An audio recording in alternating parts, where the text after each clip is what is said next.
tous les projets ne demandent pas la même énergie dans leur mise en place. Il y a des projets qu'on peut lancer rapidement. Il y a d'autres projets qui demandent beaucoup de temps, beaucoup de concentration, beaucoup de préparation.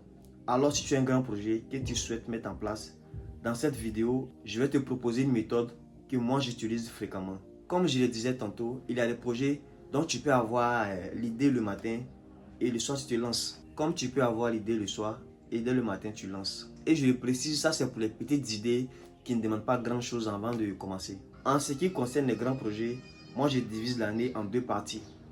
6 mois pour chacune. Et je procède comme suit. Je prends 6 mois pour me préparer et je prends les 6 autres mois pour me lancer. Cette technique est vraiment puissante pour les projets qui demandent beaucoup d'analyse, beaucoup de précautions, surtout beaucoup de préparation. Pour être plus simple, ce sont des business difficiles à implanter du jour au lendemain. Et moi, dans mon cas, je préfère prendre les 6 derniers mois de l'année pour me préparer. C'est dans cette phase que je fais des réflexions. Je pense à toutes les stratégies possibles. Dans cette phase, je fais beaucoup de recherches. Je laisse mon subconscient travailler en arrière-plan. Je fais des recherches sur Internet. Si je dois lire des documents, je dois lire des livres, si je dois faire des formations, c'est en ce moment-là que je fais tout ça.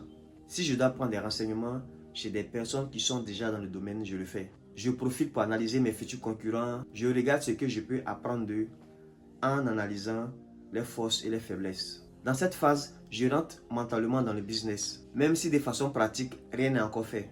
Et les 6 premiers mois de l'année qui suit, je rentre dans la phase d'exécution. Je passe directement à l'action avec plus de lucidité et de sérénité, car un travail préalable a été déjà effectué.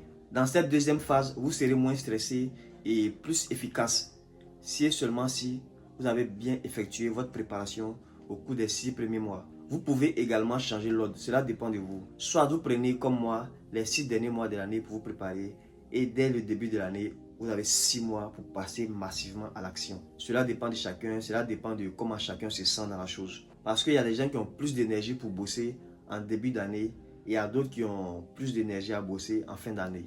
Donc chacun choisit l'ordre. Je vous conseille vraiment cette méthode si vous avez des grands projets. Essayez, vous allez voir. Ça permet de gagner du temps. Ça permet aussi d'avoir beaucoup de connaissances dans un domaine avant même de commencer. Moi, j'applique cela dans la plupart de mes business. Je prends un moment pour me préparer. Je suis à fond dans la chose mentalement. Et là, quand je commence à travailler, les choses sont faciles et je travaille rapidement. Parce que je commence déjà avec beaucoup de connaissances. Souvent, lorsque les gens se disent que tu es en train de mettre un projet en place, toi, tu as déjà fini le travail. Tu es juste en train de concrétiser ce que tu as fait intérieurement. Je parle de cette méthode dans mon livre ainsi que beaucoup d'autres. Ces méthodes-là peuvent vous permettre de travailler intelligemment et sérieusement. Alors je vous encourage à en savoir plus. Ça ne peut que vous aider. Sur ce, on se dit à la prochaine vidéo si Dieu le veut.